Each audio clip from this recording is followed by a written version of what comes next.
Hello students, welcome to my channel.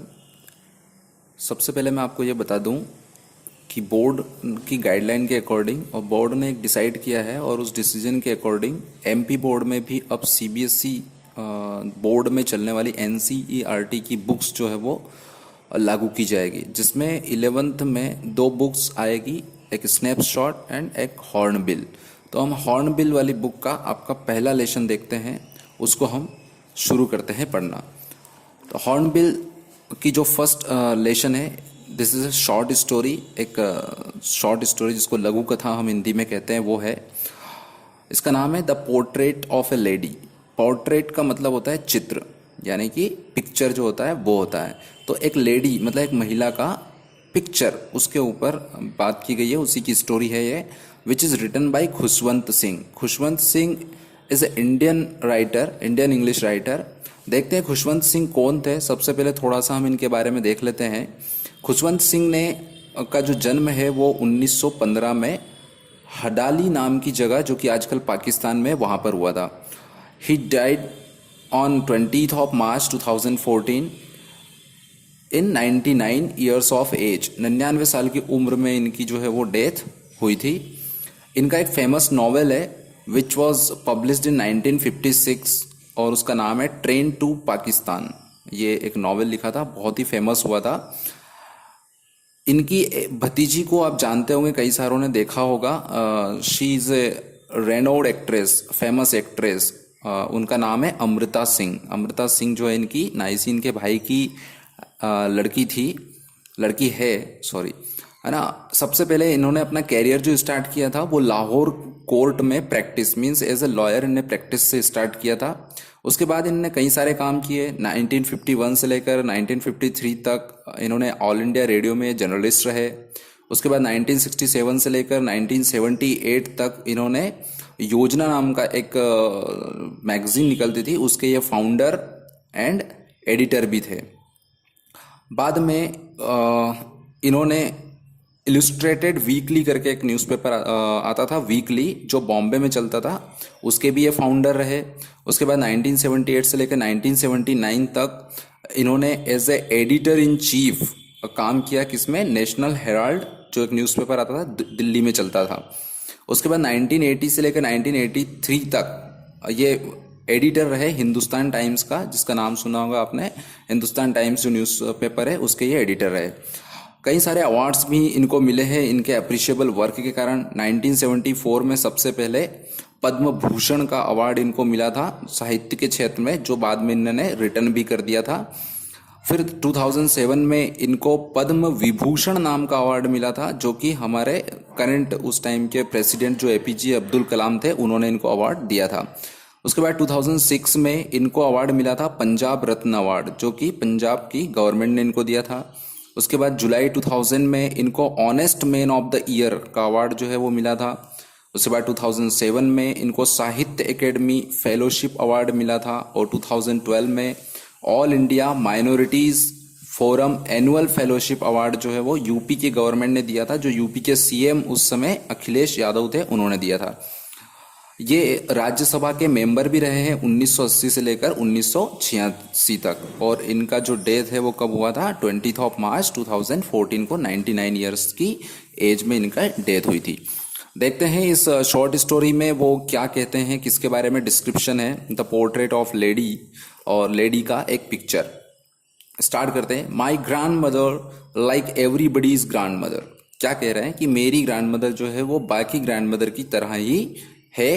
कैसी है? Was an old women. कैसी है? बूढ़ी औरत है। मतलब बाकी की ग्रैंड मदर जिस तरह से दादी बूढ़ी होती है, मेरी दादी भी बूढ़ी है। She had been old and wrinkled for the 20 years that I had known her. मैं उनको 20 साल से जानता हूँ, है ना। और 20 साल से ही, 20 ईयर्स से ही कैसा देख रहा हूँ, उनके चेहरे पर रिंकल मीन्स झुर्रियाँ हैं, और वो पिछले 20 साल से वैसी की वैसी ही लगती है ना। पीपल सेड दैट, लोग क्या कहते हैं उनके बारे में? लोग उनके बारे में कहते हैं कि she had once been young and pretty. वो यंग थी और सुंदर थी। And had even had a husband, और यहाँ तक कि उनका एक पति भी हुआ करता था, लोग ऐसा कहते हैं। बट परंतु क्या होता है? वो लोग तो ऐसा कहते हैं, परंतु that was hard to believe, परंतु मेरे लिए ये विश्वास करना मुश्किल होता है कि इस तरह की बूढ़ी औरत का कोई पति भी रहा होगा। My grandfather's portrait, grandfather मतलब उसके दादाजी की बात हो रही है। तो स्पीकर क्या कह रहा है, ऑदर क्या कह रहा है, my grandfather's portrait hung, hang का ये सेकंड फॉर्म है, हंग मतलब टांगना, एबो द मेंटल पीस, है ना। ये मेंटल पीस क्या होता है, एक लकड़ी का स्ट्रक्चर होता है जो कि आपने देखा होगा जो फायर प्लेसेस रहते हैं कई सारे घरों में, जो गर्म करने के लिए रखा जाता है, उसके आसपास और ऊपर तक बना हुआ जो वुडन का एक स्ट्रक्चर होता है, लकड़ी का एक स्ट्रक्चर होता है, उसके ऊपर उसके ग्रैंडफादर की पिक्चर जो है, पोर्ट्रेट मतलब उसकी पिक्चर जो है वो ड्राइंग रूम में लगी हुई है। और पिक्चर में वो कैसे दिख रहे हैं, ही वोर ए बिग टर्बन, एक बड़ा सा टर्बन मतलब साफा जो है उन्होंने बांध रखा है, एंड लूज फिटिंग क्लॉथ्स, और कपड़े कैसे ढीले ढाले कपड़े उन्होंने पहन रखे, जो कि उस फोटो के माध्यम से जो ऑदर है स्पीकर वो हमें बताने की कोशिश कर रहे हैं उसके ग्रैंडफादर का description. His long white beard, है ना, उनकी लंबी वाइट सफेद बियर्ड मतलब दाढ़ी है, और उसने क्या कर रखा है, covered the best part of his chest, उनके सीने का जो ऊपर वाला हिस्सा है वो क्या कर रखा है, पूरी दाढ़ी से ढका हुआ है। And he looked at least 100 years old, और फोटो में देख के कैसे लग रहे हैं वो, उसके दादाजी कैसे लग रहे हैं कि लगभग 100 साल बूढ़े वो हो गए होंगे। He did not look the sort of person, sort SORT मतलब काइंड, प्रकार, है ना, प्रकार इसका मतलब होता है। तो राइटर क्या बोल रहा है कि he did not look the sort of person who would have a wife और चिल्ड्रन, फोटो में देखकर ऐसा लग नहीं रहा है कि वो इस प्रकार के व्यक्ति रहे होंगे कि उनकी वाइफ भी होगी और बच्चे भी होंगे। ही लुक्ड एज, कैसे लग रहा है वो, he looked as if he could only have lots and lots of grandchildren, ऐसा लग रहा है देख के कि उनके वाइफ और बच्चे तो नहीं होंगे, परंतु उनके कई सारे जो है वो ग्रैंड चिल्ड्रन मतलब नाती पोती होंगे। As for my grandmother being young and pretty, अब अगर मैं अपनी ग्रैंड मदर की बात करूं तो वो कैसी है, यंग एंड प्रिटी जो है वो आज भी लगती है।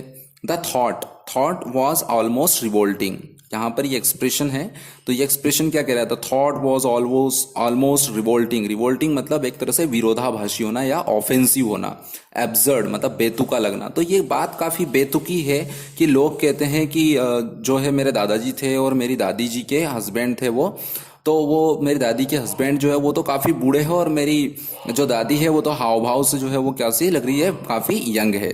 शी ऑफन टोल्ड अस, वो क्या कहती है दादी हमेशा, ऑफन मतलब कई बार जो है अक्सर क्या कहती है, टोल्ड अस द गेम्स, है ना, गेम खिलाती है हमें।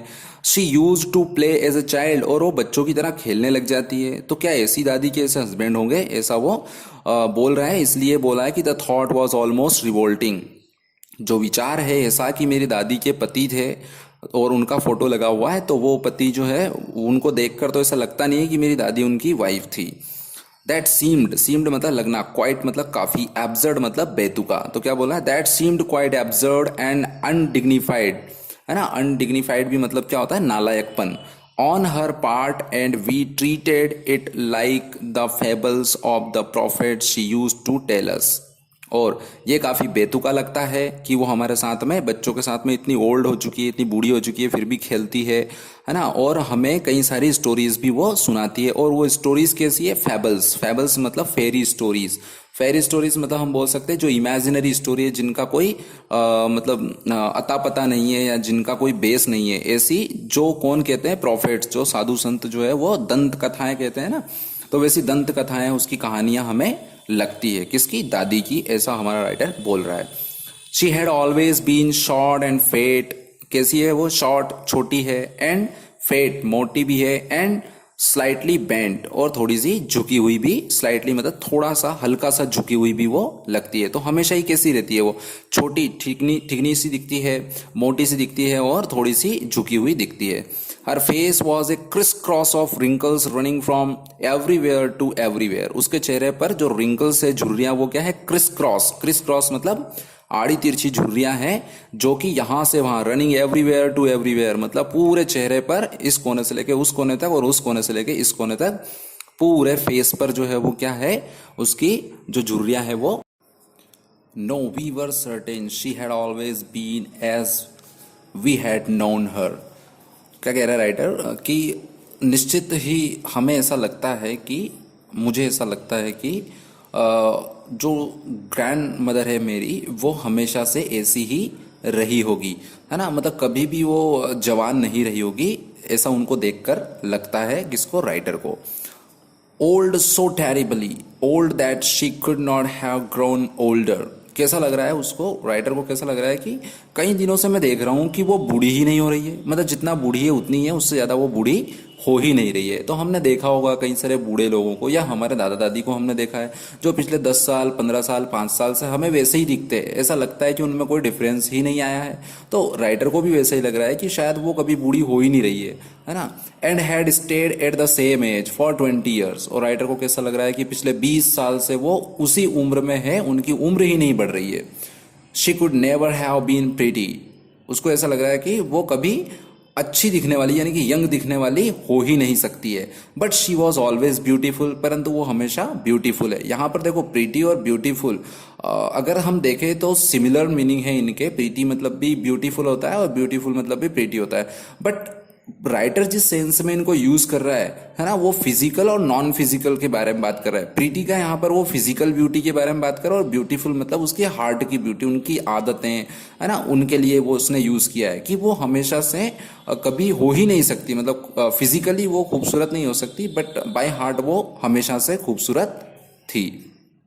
शी होप्ड, होप्ड मतलब लंगड़ाना, वो लंगड़ा कर चलती है। About the house in spotless white, है ना। वो स्पॉटलेस वाइट मतलब कि अपनी स्पॉटलेस वाइट साड़ी या जो कपड़े पहनती होगी उनमें, जिसमें बेदाग वाइट कलर के हैं, और उसमें पूरे घर में लंगड़ा कर चलती है। With one hand resting on her waist. उनका एक हाथ कहाँ है, उनकी कमर पर, रेस्ट मतलब अपने कमर पर रख के वो चलती है। To balance her stoop, stoop मतलब गिरने जैसा या गिरने लायक स्थिति। तो उस गिरने लायक स्थिति को बैलेंस करने के लिए वो अपना एक हाथ कमर पर रखकर चलती है।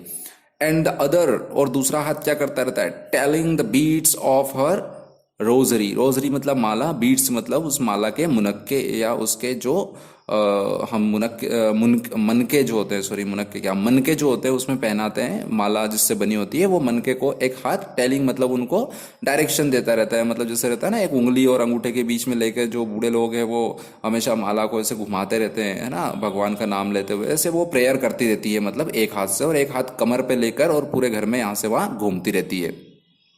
हर सिल्वर लॉक्स वर स्कैटर्ड अनटाइडली ओवर हर पेल पकड़ फेस। क्या बोल रहा है कि उनका सिल्वर लॉक, लॉक्स मतलब होता है बालों का जूड़ा, या जो बांधते हैं ना बालों को, तो उनको बालों का जो जूड़ा है। और सिल्वर लॉक्स क्यों बोला है, सिल्वर जूड़ा क्यों बोला है, क्योंकि सिल्वर जिस तरह से व्हाइट होती है, उनके बाल भी उस सिल्वर की तरह व्हाइट है ना। स्कैटर्ड मतलब बिखरे हुए हैं, अनटाइडली बिना बंधे हुए, ओवर हर उनके, ओवर मतलब उसके ऊपर, हर पेल, है ना, पकड़ फेस। पेल पकड़ फेस का मतलब क्या होता है, पकड़ का मतलब जो होता है वो होता है एक तरह से सिकुड़ा हुआ, है ना, सिकुड़ा हुआ। और पेल मतलब कि भद्दा हो जाता है या थोड़ा सा पीला पड़ जाता है, ऐसे पीले जो मुरझाए हुए चेहरे पर वो बाल यहाँ से वहाँ बिखरे हुए हैं। एंड हर लिप्स, और उनके लिप्स है कॉन्स्टेंटली मतलब continuously, mood in inaudible, inaudible means the voice which can not be heard by others, है ना, दूसरे लोग नहीं सुन सके, इतनी धीमी आवाज में उसके होठ जो है क्या करते रहते हैं, प्रेयर करते रहते हैं, मतलब प्रार्थना करते रहते हैं, कोई ना कोई प्रार्थना वो बोलती रहती है। यस, शी वॉज ब्यूटीफुल, हाँ वो खूबसूरत थी। She was like the winter landscape in the mountains, है ना। विंटर, विंटर मतलब सर्दी के दिनों में माउंटेनियस जो एरियाज रहते हैं, वहाँ का जो लैंडस्केप रहता है वो कैसा रहता है, काफ़ी खूबसूरत लगता है। और सर्दी के दिनों में धूप जब खिलती है तो वो और भी अच्छा लगता है। तो जिस तरह से माउंटेनियस एरिया में, क्योंकि वहाँ पे कंस्ट्रक्शन नहीं रहता है, बिल्डिंग्स वगैरह, रोड्स वगैरह, प्रदूषण नहीं रहता है, तो लैंडस्केप कितना खूबसूरत लगता है। तो वो बोल रहा है कि उस लैंडस्केप की तरह, विंटर के उस लैंडस्केप की तरह ही मेरी जो ग्रैंड मदर है वो भी खूबसूरत थी। An expanse of pure white serenity, कैसा रखता है ये एक्सप्रेशन जो है, ये डार्क में है, थोड़ा सा बोल्ड लेटर्स में, तो क्यों लिखा है एन एक्सपांस, एक्सपांस मतलब कि फैलाव, और प्योर मतलब शुद्ध, वाइट सैरेनिटी, सैरेनिटी मतलब होता है शांति, पीस, तो जिस तरह से उस लैंडस्केप में पर्वतों पर कोई प्रदूषण नहीं, कोई आवाजाही नहीं, कोई हॉर्न की आवाज़ नहीं, उस तरह की शांति जिस तरह से पसरी रहती है, उसी तरह से एकदम पीसफुल मेरी ग्रैंड मदर भी है। ब्रीथिंग पीस एंड कंटेंटमेंट, पूरी कंटेंटमेंट मतलब संतुष्टि होना, पूरी शांति और संतुष्टि के साथ वो सांस लेती है। ब्रीथिंग मतलब कि अब जी रही है पूरी शांति के साथ और पूरी संतुष्टि के साथ वो जी रही है। नेक्स्ट पैराग्राफ में देखते हैं अपन, my grandmother and I were good friends.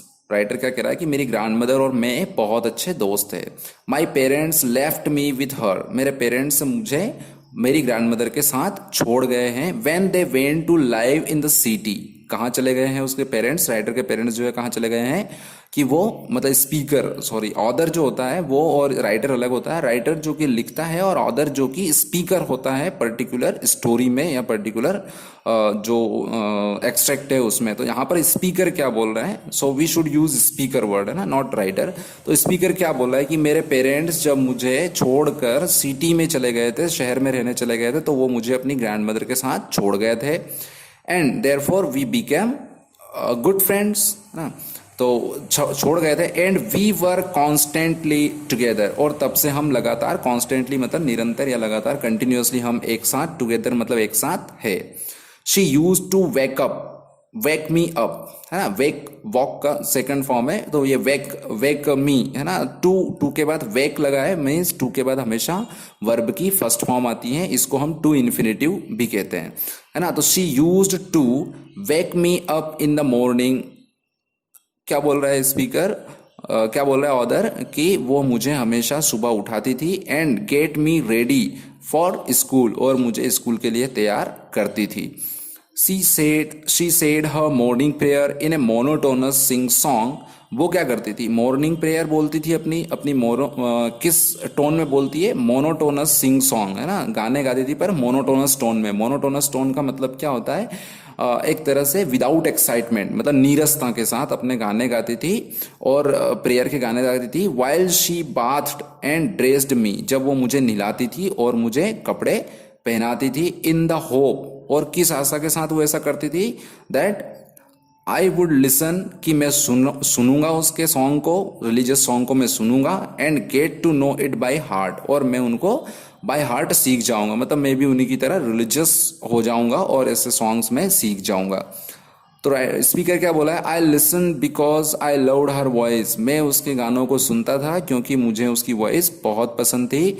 But never bothered to learn it, bother मतलब बोध मतलब क्या होता है, ये एक तरह से परेशान होना, पर मैंने कभी भी उन सॉन्ग को, उनकी जो उसकी दादी जो सॉन्ग गाती थी उन सॉन्ग को सीखने के लिए कभी परेशानी नहीं उठाई, मतलब मैंने कभी अपने आप को परेशान नहीं किया उन सॉन्ग्स को सीखने के लिए, ऐसा स्पीकर कह रहा है।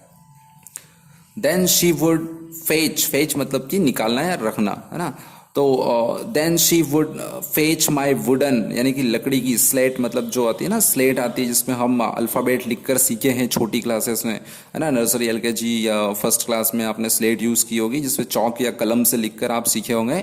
तो वैसे ही लकड़ी की जो स्लेट है उसकी दादी उसको निकाल के देती है। Which she had already washed, जिसको उसने पहले ही धो दिया है।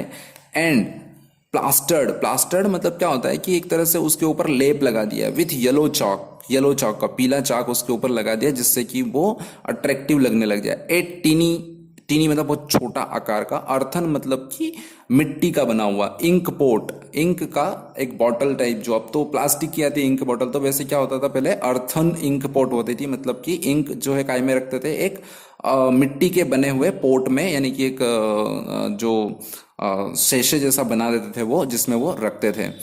एंड ए रेड पेन, और एक लाल कलर का पेन भी उसको दे देती थी। टाई देम, इन सब चीज़ों को, मतलब स्लेट को है ना, अर्थन की जो इंक पोट है उसको और पेन को, वो क्या करती थी, tie them all in A bundle, एक बंडल में बांध देती थी, मतलब बंडल की तरह बांध देती थी।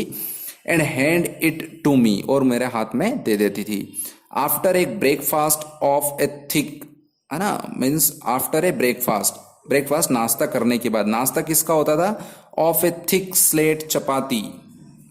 थिक मतलब मोटी, स्टेल मतलब होता है बासी है ना, चपाती मतलब रोटी। तो काय का ब्रेकफास्ट करते थे वो, नाश्ता में क्या करते थे, जो रात की बासी रोटी थी और मोटी रोटी थी उसकी वो ब्रेकफास्ट करते थे विथ ए लिटिल बटर, उसके ऊपर थोड़ा सा घी बटर लगा देते थे, and sugar spread on it, उस रोटी के ऊपर क्या करते थे, जनरली कई सारे लोग अब भी कर लेते हैं, जैसे खास करके अगर आप कहीं बाहर रह रहे हो, अपनी फैमिली के साथ नहीं हो और खाना आपके घर पे आप बनाते हो, तो वहाँ पे क्या करते हो आप लोग, कई बार जो है वो थोड़ा सा बटर शुगर या कुछ चिली वगैरह डाल के उसके ऊपर जो है वो क्या कर लेते हो, उसको खा लेते हो। तो वैसे ही वो बोल रहे हैं, स्पीकर बोल रहा है कि मेरी ग्रैंड मदर और मैं ब्रेकफास्ट में जो रात की बासी और मोटी सी रोटी थी उसके ऊपर कुछ बटर लगाकर और कुछ शुगर लगाकर हम उसका नाश्ता कर लिया करते थे।